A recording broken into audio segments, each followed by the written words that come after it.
As inflation continues to rise, as well as fears as to whether or not Canada is embarking into a recession does as well, I thought it made sense to reach out to one of the provincial politicians who has been a strong advocate for change when it comes to how to get the economy back on track.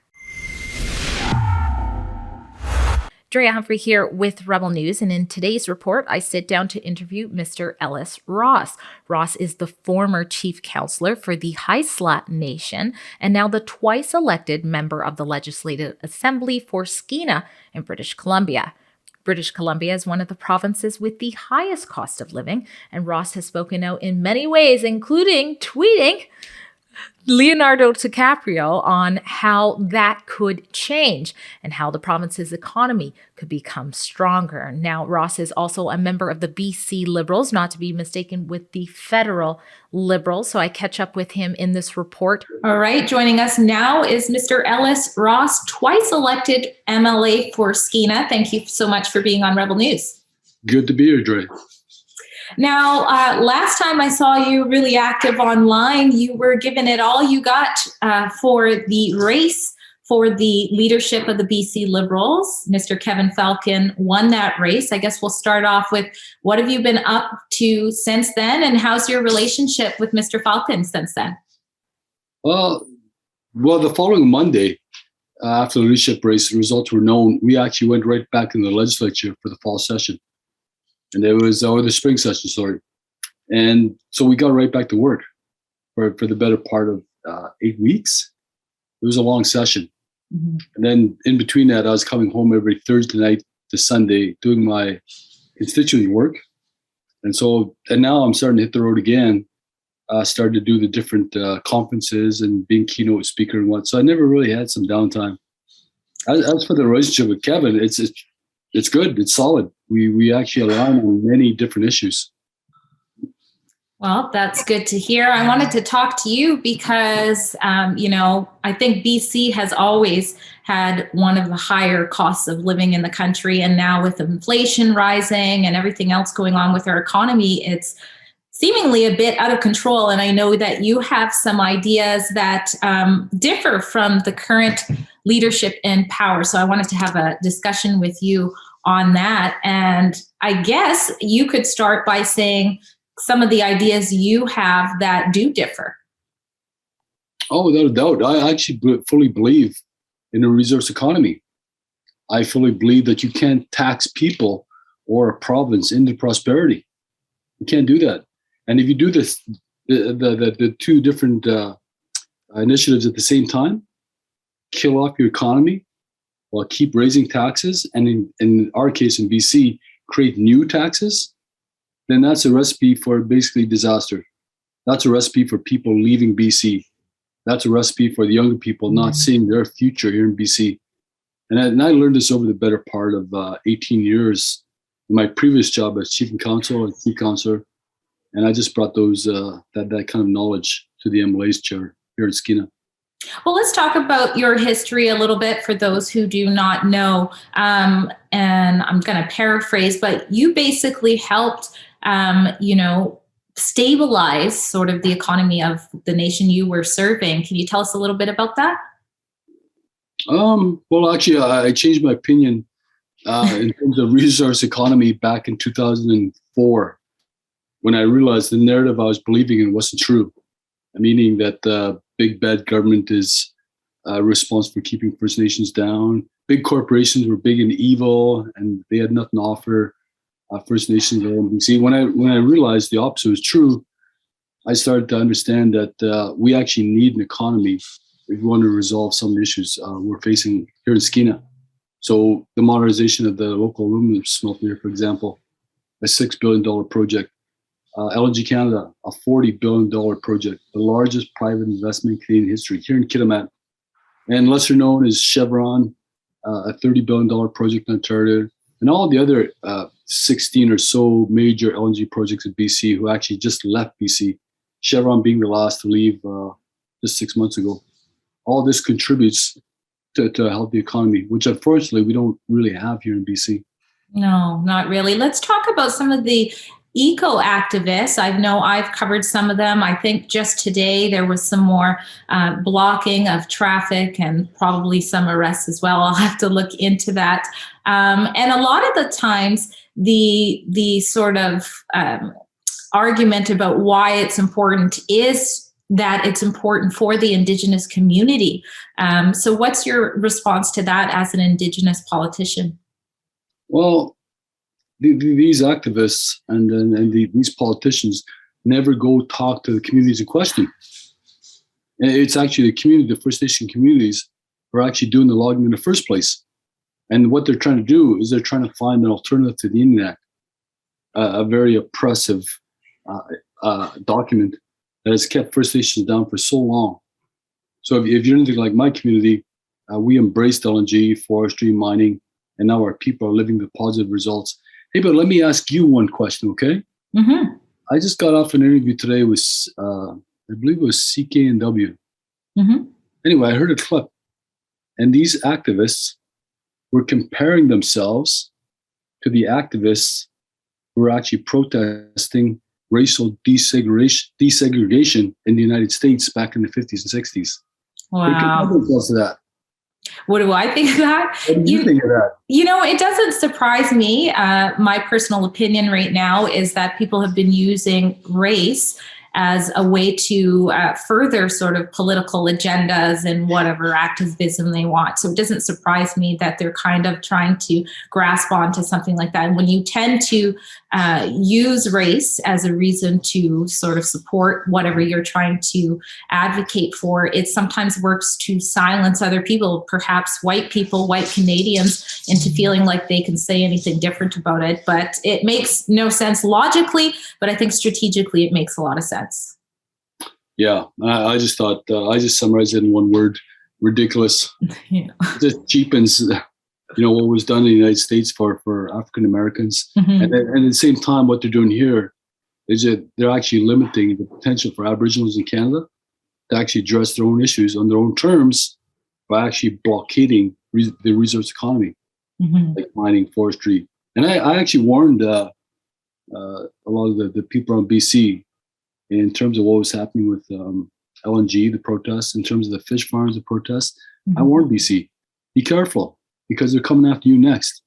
They're going to come after mining, they'll come after forestry, anything resource related, they're coming after you, and anything economy related, which really doesn't make sense, because the standard of living here in Canada that we've enjoyed for so many years is actually based on a strong economy, and a large part of that comes from the resources that we've been able to pull out and export and actually utilize domestically as well.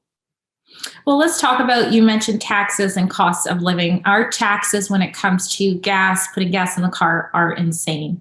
And I think Horgan said something like, think twice before you hop in the car and drive. Easy for him to say. What would you do differently? What would the BC Liberals do differently if they were in power? How would we get out of this mess? Well, I'll give Kevin Falcon the time to answer that. But what I proposed a long time ago was actually to utilize our resources both internationally and domestically. And there's a lot of reasons for inflation, taxes being a part of them. But I think, if anything, we've seen what happens to a country when they don't take their natural resources seriously, whether it be imported or exported. Germany went full rhetoric, full ideological, political maneuvering, got rid of their LNG, got rid of their nuclear, got rid of their coal plants, and then find out later on, oh, geez, our wind towers aren't spinning anymore because the wind's not blowing. Our solar panels aren't actually producing energy because the sun's not shining. Mm-hmm. Now they're fully dependent on Russia for LNG and oil, and now they're experiencing some of the highest energy costs in Europe. I think if anybody's going to talk about inflation, look at all the jurisdictions who got it right, and look at a jurisdiction like Germany who got it wrong. Right? It's time to have a sobering discussion about energy. That is one of the crucial components to inflation and cost of living, whether you're talking about transporting of goods, groceries, flicking on your light in your living room, or just driving to the grocery store. Energy should be the foundation of our discussions when we're talking about inflation. The BC NDP is currently working on a project to revamp the museum or take it down and do it over. I think it's going to cost close to $1 billion. And the reasoning for why this needs to be done is to make it more inclusive of the Indigenous history. What's your thoughts on that? Well, they changed the story. Oh, okay. First it was decolonization, right? Mm-hmm. And they kind of changed that. They got embarrassed by it or something. Or they changed their opinion. The minister responsible said that she never used that word any more than 10 times in her lifetime. So they changed that. Then he said it was seismic upgrades. Then it was about reconciliation, about artifacts. So we don't know. And I think the $1 billion price tag is just a really minimal estimate. Knowing the NDP here in BC, they always go over budget. They always go over time. So I'm betting it's going to be more closer to $1.5 billion, if not $2 billion. Wow. And given the timing, like people are complaining. They've got to decide. Do I pay my energy bill or do I buy groceries for my family? And what does the NDP do? Let's modernize a museum that doesn't need modernizing, that doesn't need replacing. It's absolutely clueless, out of touch governing, if you can call it governing at all. Well, speaking of Canadians, British Columbians being put in a decision where they have to decide between feeding their families and working and contributing to our economy, one of the things that also hurt British Columbia and Canada as a whole was our COVID-19 measures, the way that we did lockdowns. And I didn't see a whole lot of opposition in the provincial government from British Columbia when that's happening. We're going to be coming to another flu season here soon. We have Dr. Theresa Tam saying people are, 2 shots is not enough. The Prime Minister's caught COVID twice after 3. We live in a province in BC, which is the only province that is actually allowing thousands of frontline healthcare workers to be fired, terminated, even though we have a healthcare crisis. And, let's use the BC ferries, for example. They just canceled their Sunday sailings, even though they still haven't, they still have some unvaccinated workers off. So I guess my question is to you is, what do you think needs to happen if we get into a position where we're told there should be another economic lockdown when it comes to COVID-19? And what about the people who are still not able to contribute to our economy right now or our healthcare system? What's your take on all that? Well, I didn't comment on it because I didn't really get specific data on how many healthcare workers were fired or let go or still out of the system for that matter. And I always thought from day one, when people were just starting to wrap their heads around COVID, what it was, I always thought of the idea of saying, okay, it's got to be a global response. It's got to be a coordinated global response. Because if it's not that, you're going to have 1 or 2 jurisdictions that are going to say, no, we're going to do our own thing. We're not going to go with your mandates. We're not going to go with this and that. And that actually opens up the door for the virus to mutate. Even the experts, when I was actually getting started and looking into COVID, I went to the experts, virus experts. And what I gathered was saying, look, we don't know what this is. We don't know if we'll ever figure it out. We don't know if we'll ever get a cure for it or a vaccine. So everybody just hold on and be patient and then let's figure this out. That's why I never really got involved. I mean, the worst thing you could do in a situation like that is actually let a politician take charge based on their own opinions. I've actually looked at different jurisdictions, their approaches, their rationale, and I always put in that context, how does that fit, within the global plan? Because I don't think we're out of this yet. But I do believe that, some of those reactions were knee-jerk, and there wasn't enough consideration put into, how can we make it safe for doctors and nurses to continue their work in our hospitals, in our clinics. Because right now in BC, I wouldn't say our healthcare is in crisis. I'd say it's in ruins. It's gone. And it's going to take years to build it back, to build back that trust, to build back that capacity. Mm-hmm. And we're in a sad situation here in BC.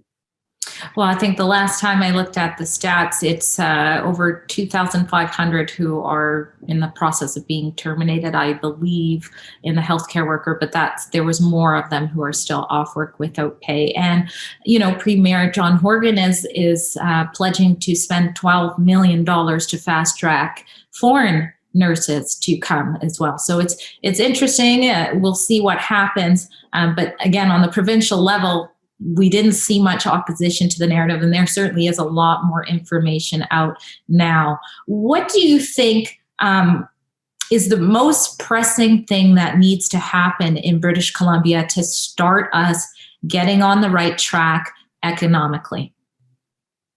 The first thing. The first thing, I'd say get rid of the politics.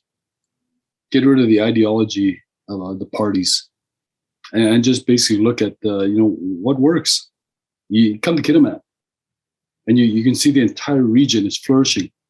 Yes, we took a hit during COVID, just like every other region, but we weren't as bad as some communities where they saw their entire retail sector shut down, or their entire restaurant sector shut down, because we had the development of LNG going. We had the Vimo smelter still going, right? It was still going. And I just look at what we did here in Skeena over the last 50 years. And if we could do what we did here and survive an epidemic, why can't we take this model and replicate it all over BC? Whether you're talking about tourism, whether you're talking about forestry, mining, whether you're talking about fish farms. And the second thing I do is actually think about doing something for British Columbians first. Stop listening to, or get your politicians to stop listening to Leonardo DiCaprio of all people, or Mark Ruffalo, or Jane Fonda. Good grief. Give me a break. Talk about hypocrisy. And stop listening to organizations like United Nations. Government leaders were elected for a reason. You were elected from the people, for the people. You weren't elected to listen to Hollywood. You weren't elected to listen to the United Nations. I suspect at some level, you were elected because of your experience and because of your passion for BC. I don't see that coming from this current government. If you're going to actually turn it around here, you need to understand the economy that works for people has got to come from the regions. It's got to come from the communities, and it's got to benefit the people and the communities as well. Now, there's a lot of Canadians who want to know how best to foster reconciliation for First Nations in Canada. And, sometimes that requires money to be given to help communities. Do you think that there should be a cap on that, in whether it be to different nations or in general? What's your thoughts on that? Well, number one, reconciliation in BC has been happening steadily since 2004. I mean, look at the amount of agreements signed between the provincial government and First Nations from 2004 to 2017. Over 450 agreements. And a lot of them were based on the environment. A lot of them were based on communication protocol between the two levels of government. A lot of them were based on stewardship agreements, for example. And some of them were based on capacity. And that's why we saw LNG here in BC. That's why we saw forestry. I mean, the First Nation leader, that specifically the real First Nation leaders who believed in a pathway for their people, didn't want government money. They wanted to get off the money. They wanted to get away from Ottawa. They wanted to be fully independent. But that's really hard to do when you've been basically excluded from the economy, basically through the existence of the modern day Canada. But we did it here in Kitimat. So reconciliation is alive and well. Unfortunately, the economic reconciliation has actually stopped in BC under this NDP, because this NDP government doesn't believe in a resource economy. So they'll basically drag it out, stall it out. I'll give you an example. There are no permits being issued for drilling for LNG up in the Peace region. Mm. And yet we have a $40 billion project being built in Kitimat that's going to need that LNG from the Peace region to export to Asia. So, I mean, you tell me that none of this makes sense. LNG Canada, whose project description included 28 million tons of LNG annually to be exported. They're only approved currently for 6 million tons. That doesn't make any sense. Mm-hmm. So we're in a mess here in BC. Well, that's for sure. Hopefully we make it out. Anyways, thanks for being a voice on, another strategy to take, at least if we do want to get out of this mess. Where's the best place for people to go if they want to keep in touch with you? I'm on Facebook, Ellis Ross for Skeena, but I got a personal page as well, Ellis B. Ross. I'm on Twitter, and you can Google me. It's not hard to track me down. All right. Well, thank you so much for being on Rebel News. Take care. Thanks a lot, Drea. Well, there you have it. Comment below and let us know what you think of Mr. Ross's opinions on how the economy in British Columbia needs to change. And if you want to keep up with the latest on leadership race and political conversations, you can go to leadershipreports.ca. I'm Drea Humphrey, and this is Rebel News.